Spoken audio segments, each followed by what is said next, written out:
How does character prepare your child for an Ivy League school? I have a son at Stanford and a daughter at Harvard. I'm Alema. And I'm G. And this is Manuia Life.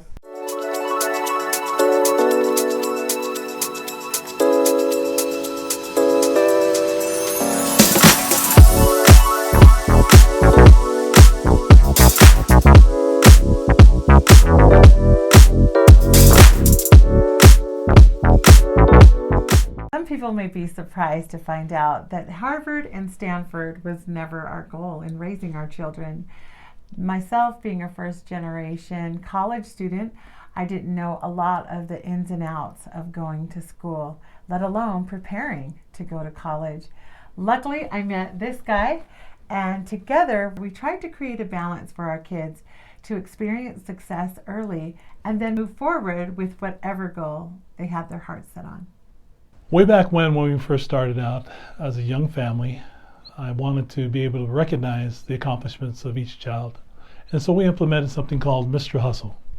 Mr. Hustle we did on a weekly basis. Where did that come from, Alema? Well, Mr. Hustle came from an award that we gave out when I started a rugby team. That's right. Back in Arizona. We gave out this award called Mr. Hustle, which recognized a bunch of attributes that had nothing to do with talent. But these were characteristics that I found could last a lifetime. As your kids move forward, they need to learn these lessons early, and what better way to do it than with a team, other than your family. So all these items or attributes were things that you don't need talent for. And things like being on time, work ethic, attitude, your body language, passion, being coachable, going above and beyond, being prepared. Great list of characteristics to build in a child. I remember that as our kids started advancing in age, many of them felt a little left behind. We had a son in middle school, and then our last son who was barely starting preschool. And so for him to be compared to his older brother who was maybe 10 years older than him, that was getting his Eagle Scout, that was MVP of his swim team, that had all A's, every report card, it was like, man, where's my contribution? I think what it taught him was all these things could be applied in his life as he applied those principles. And none of those things had anything to do with how tall he was, how heavy he was, whether he was good in sports or good in academics. It really had nothing to do with that, but everything to do with what he could control in his life. That comparison can really start early. So by leveling the playing field and saying each one of you can own these characteristics was very important. But there was something missing. Yeah, we had a family full of high achievers. And when we would have that section in our family council where we had Mr. Hustle, there was all kinds of awards and things to be recognized about sports, about academics, talents, and they were pretty competitive. But we were seeing that they were lacking in a lot of things, and so we had to change and adjust Mr. Hustle. And Mr. Hustle then became things that we would identify as Christlike attributes. Christlike attributes of faith, virtue, knowledge, temperance, patience, brotherly kindness, godliness, charity, humility, diligence, and my personal favorite, gratitude. We wanted to provide something of more value for our kids.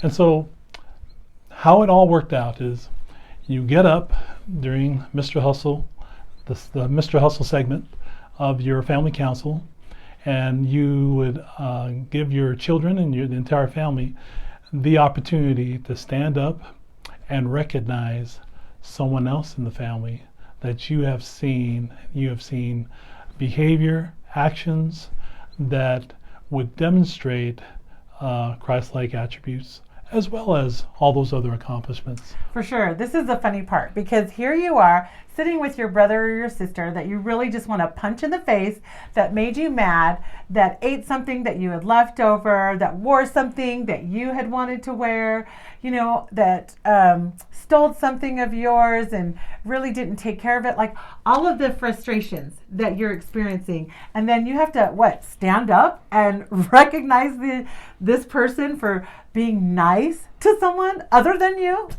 I thought that was kind of funny for our kids.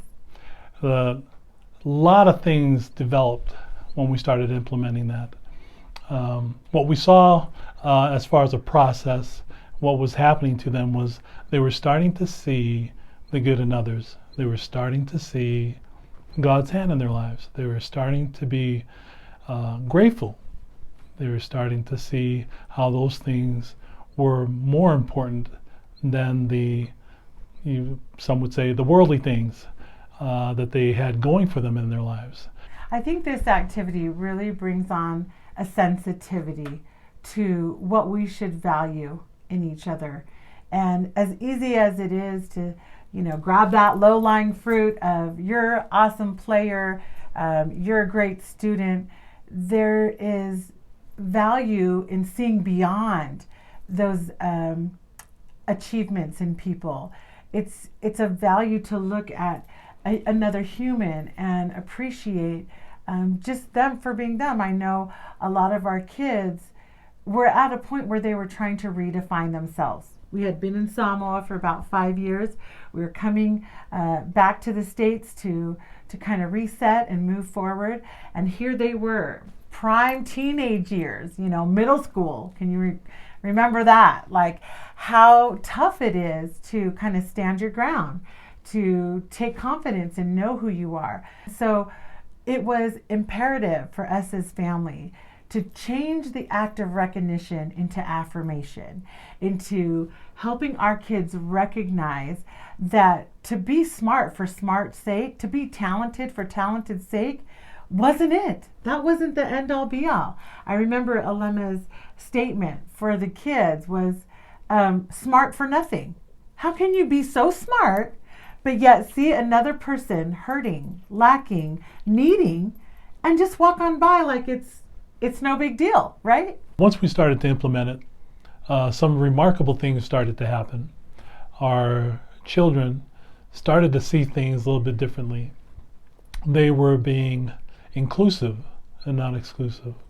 They were very strong with their eyes seeing people in need, people lonely, people that want to be included. They got really good at identifying those in need. It was interesting because when parents would come up and approach me with so much gratitude, right, for that smallest act of kindness that was shown on behalf of our kids towards their kids, it just changed that kid's world, And I know why we get a little emotional, because you want the best in life for your kids, right? You want them to hit the mark. But if they're not getting this, if they're not understanding that it's more important to love your brother than to love yourself, what good is that? Because we were doing this on a weekly basis, every family council, every family home evening, the kids' relationship with each other started to be really cemented, formed and cemented. Yeah. In real relationship principles. Definitely having each other's back. When you can want to punch someone and hurt them and then sit down together and show respect and show gratitude and show kindness, that really knit their hearts and sealed that bond. I mean, these are relationships that are going to last a lifetime and beyond. And so these memories that you're building, these experiences that you're sharing as a family, need to have long-lasting value.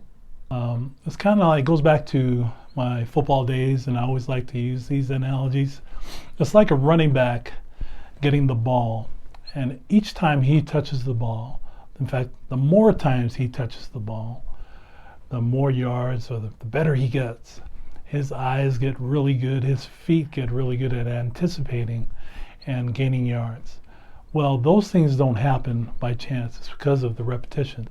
So having many touches of the ball, some would say having many touches of the Spirit, because we were doing Mr. Hustle on a weekly basis, allowed our kids to strengthen their spiritual skills and be able to see things with gratitude and see things where they might be able to lift another.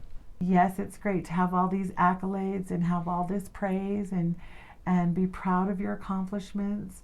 But if you can parallel your life towards Christ, that is the biggest win that we can have in this life.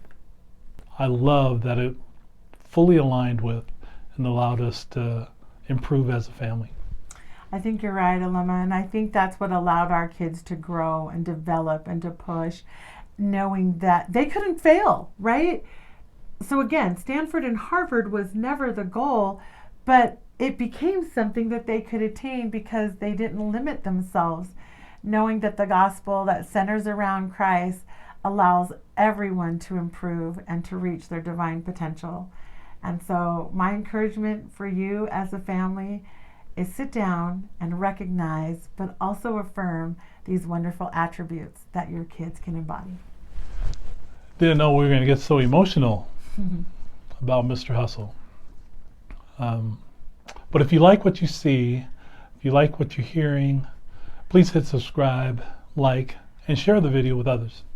And if there's anything that you would like to discuss, please bring that into the comments box. We look forward to seeing you in our next video. Manuia.